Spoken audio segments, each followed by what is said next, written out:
Now, doctor, do you know about any organizations or companies who, or organizations who actually provide services for mental health issues, people with mental issues, families, students, and things like that?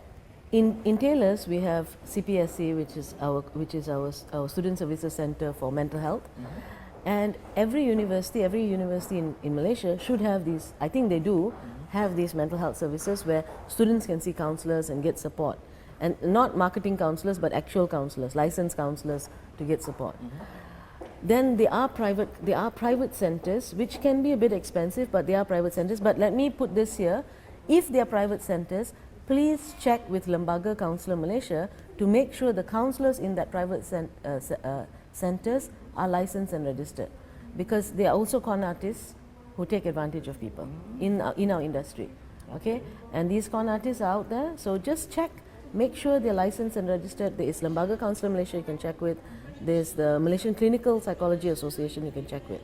And for private sectors, there are a lot of NGOs that support mental health. Befrienders being the most known NGO that supports mental health. In the Chowkit area, you have got Yayasan Chowkit, you have got PT Foundation, which does a lot of work in Chowkit Sentol area. There are a good number of NGOs that are really trying to build and support people with mental health issues. There's also the Malaysian Invisible Illness Association. So these are just some, which are now trying really hard to bring mental wellness and mental health, not just for people who can afford it, but for people at different levels. Even Kachara Soup Kitchen does mental health. They have intern counselors going around and talking to people on the street, just in that 1 hour. I mean, to connect with people, to get that feeling of being a human and talking to people in that level. No, because that statement is very interesting about connecting with people. Yes. Because I feel personally like a lot of issues or people who suffer mental health issues, it's a lot because they are alone. There's no this support system in place for them. You said families now are being smaller, there are smaller families, everybody's busy, mother and father are working and things like that. For students, let's look at it from a student perspective again. Let's go back to a student perspective. Students now currently, in the current atmosphere that they live in, let's say students in Taylor's or students in other universities, do you feel that friends play an important part, or do you still think that that support system still needs to come from the family? Where is the balance? Friends play a huge role, especially in today's world, especially in how we're living. Friends play a critical role. I spoke of families because we're talking about building communities and school children more than university children.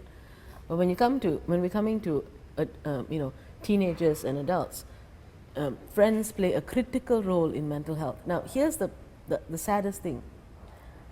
I'm standing in a crowd and I'm alone. I'm feeling lonely in a crowd. That is the hardest thing that people face when they go invisible. When people talk about bullying, usually people talk about somebody's coming and hitting you or somebody's coming and bullying you. But there's another form of bullying that is more insidious and actually more damaging to people, which does to a certain extent lead to suicide and depression. And that is the bullying that says, I'm fighting with you, so that person cannot talk to you, and all that person's friends cannot talk to you, and all my friends cannot talk to you. And that bullying makes a person invisible. And when you feel invisible, nobody pays attention to you.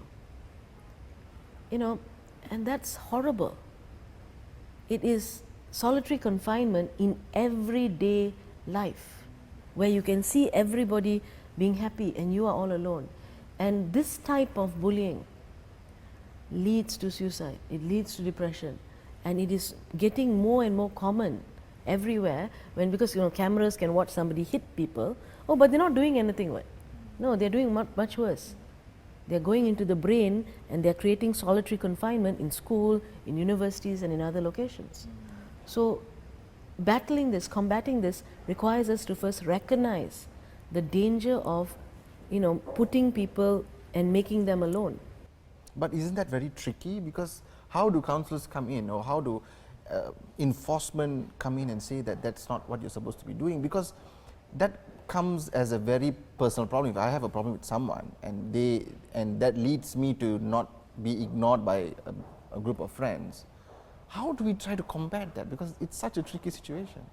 That's when you have to go to the leaders in the school. You have to go to the social leaders in the school and have conversations with them, not blaming them. Now that's another thing. When you come down to it, you don't go and have a combative approach with these students and say, see, you're doing all the wrong thing. They don't even understand it. It's educating, because 90% of our kids, 99% of our kids are good kids, but they are doing things that they think is cool. They've seen it on TV. They think it's nice. They don't understand the implications of it in long term. So the connection must first come from the adults going in and connecting with the students and not saying, you know, you are bullying people. No, look, what is this happening? Are you part of this now? If you were part of this, never mind, you did it in the past. Let's change it now. You know, get them on the side. Work with the young people. Don't make young people the enemy. They're not. Honestly, they're not. They're trying to be cool, they're trying to survive, they're doing their best. And sometimes they also get caught up. We also get caught up, they also get caught up. So, Doctor, let's move on. Final question for you. Your advice for people, for students, for families, for any individual watching this show right now who think they have a problem, what should they do? Okay, for anybody with a problem, get help. But also understand this, not every counselor, not every clinical is the same. Feel free to shop around. If you go and talk to somebody and you feel they're judging you or they're not nice, this is a type of person, you know, I go and talk to the person, I feel worse. For goodness sake, find somebody else. Not all counselors are the same, not all techniques and all therapies are the same, and not all of it may work for you. So this is something people really need to understand. Shop for the counselor that suits you. One of the key things that work when it goes to mental health therapy is you like your therapist. You feel connected. When you go and see the therapy, it may be a hard session, they may be asking you hard questions, but you feel that it's safe for you to answer those questions. If therapists create a safe environment for clients, then you are helping client.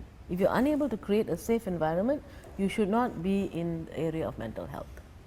All right, thank you. This has been Health Matters with me, Dishen Kumar. I hope you enjoyed the show. A very interesting conversation about mental health. And like I said, the conversation needs to continue. This will not be the only episode of mental health. We will always be bringing out even more content and even more people we're talking to about mental health issues and also taking care of your mental health. So join us on the next episode. This is Health Matters with me, Dishen Kumar. Thank you. Goodbye.